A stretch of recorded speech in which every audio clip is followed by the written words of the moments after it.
All right, I'm going to show you a handy trick to help kind of navigate the fretboard. This is like barely sticking our toe into the Olympic-size swimming pool that is known as guitar theory.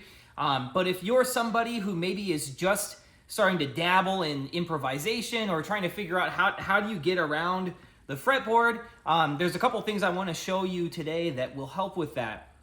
If you haven't already watched the video on how to tell what notes you're playing on the guitar, I highly recommend finding that first. That's going to be our roadmap to kind of introduce us to this little trick.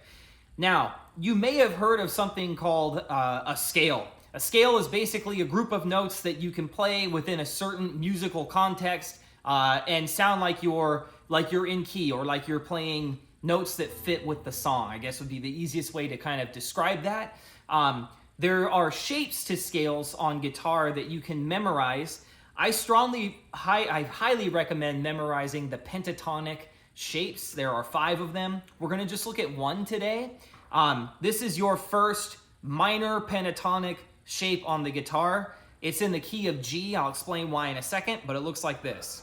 So I'm on the 6th string. I'm going to play 2 notes per string. So it's going to be 3, 6, 3, 5, 3, 5, 3, 5, 3, 6, 3, 6. 6, 3, 6, 3, 5, 3, 5, 3, 5, 3, 6, 3. Okay?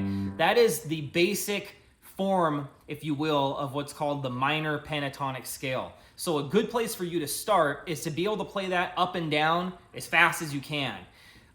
When you practice picking it with your right hand, notice how I'm holding my pick. I have it so that the point is pointed inward toward my strings like this. Some players will hold their pick like that and then try to poke it in this way. Don't do that. You want to have it to where it's kind of coming out of the side of your thumb like this. The other thing that I do is the angle I hold it at it's like at an upward angle. That's going to make it so I don't have to push as hard to get it to play. So this will help me build up my speed, and it'll help it become more comfortable.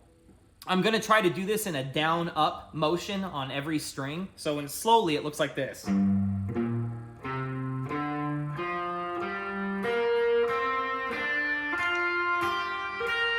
So get to where you can do it forward and backward, down, up.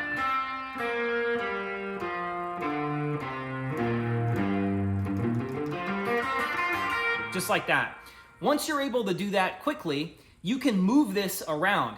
The key that you are playing in is going to be whatever the first note that you play is. So in this case, this note is a G. So I play that shape, now it's a G minor. This is an A, so if I do it here, now it's an A minor. Okay, pretty simple. You might already know that. Now, the thing that's going to really help open this up and move it around the fretboard is this kind of lick-based lateral form. So, if instead of doing this,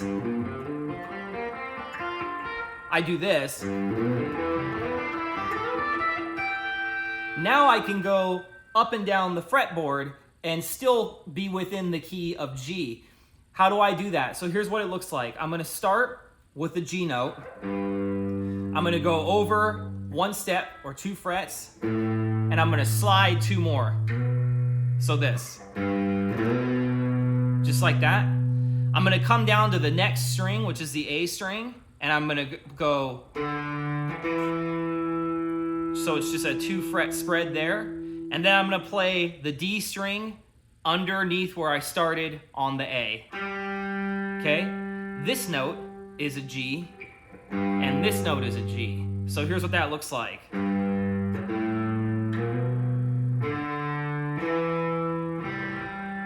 Okay, that's the scale. I'm just going to now repeat it again. So I'm going to play it here as though I'm here. So it just repeats itself because this is a G.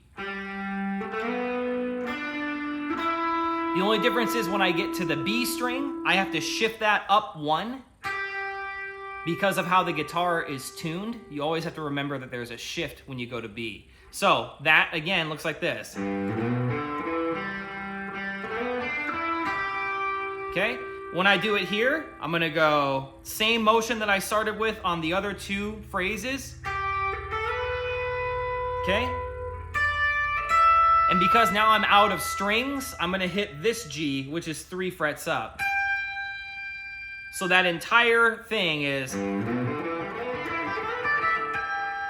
Okay? What that'll do is it'll provide you a roadmap, and at least you'll know where your root notes are at any given time. If I'm in a different key, just like I showed you before, so if I start here, so now I'm in A, I'm gonna play that exact same thing. Nothing changes at all except for where I started. So now it's the key of A.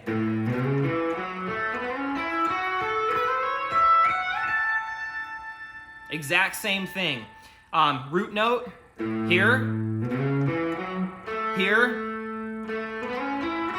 here, here. So you can think about it in terms of being a lick. Dun, dun, dun, dun, dun. 1, 2, 3, 4, 5. The 5th note is always going to be a root note. And again, you can use that to kind of help you navigate the fretboard so that if the rhythm is... Really interesting rhythm, right? Instead of just being stuck with... You can go... I'm just playing notes within... Just like that. So play with that, get that in your head, be able to move it up and down the fretboard, and that'll help you navigate and be able to improvise in a more interesting way than just this boring box. This has been another lesson from Stringed Arizona. Have fun with it, practice. Hope you have a great new year. Don't forget to hit like and subscribe.